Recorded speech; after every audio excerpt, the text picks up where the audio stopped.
Being a child in war, it's difficult, and I had no desire to really survive because I'd lost everything.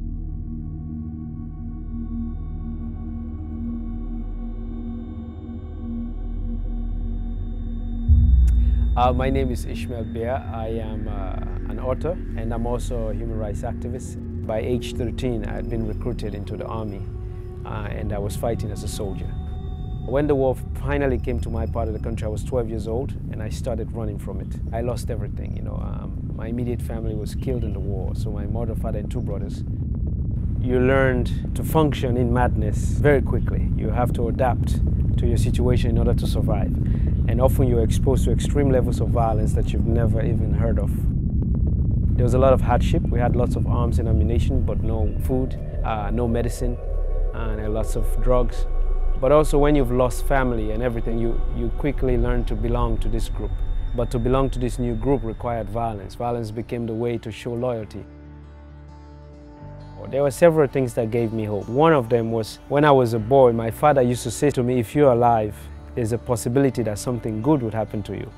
That if none of those possibilities exist in your life anymore, you will die.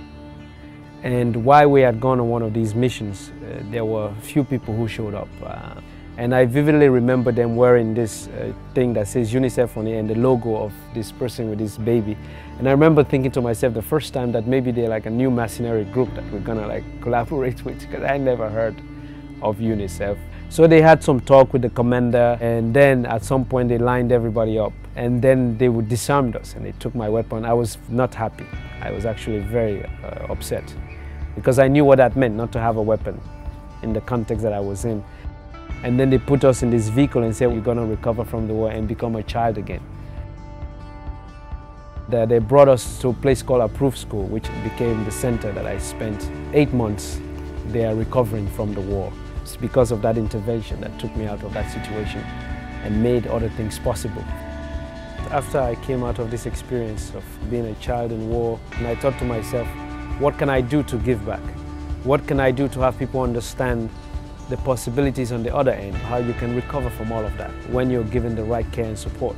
So I decided to be an example for both people coming out of the struggle, but also people who are doing that work to assist people coming out of that struggle.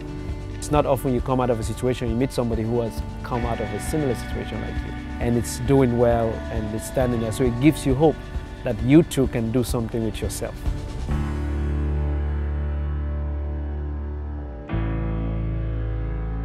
For every child, hope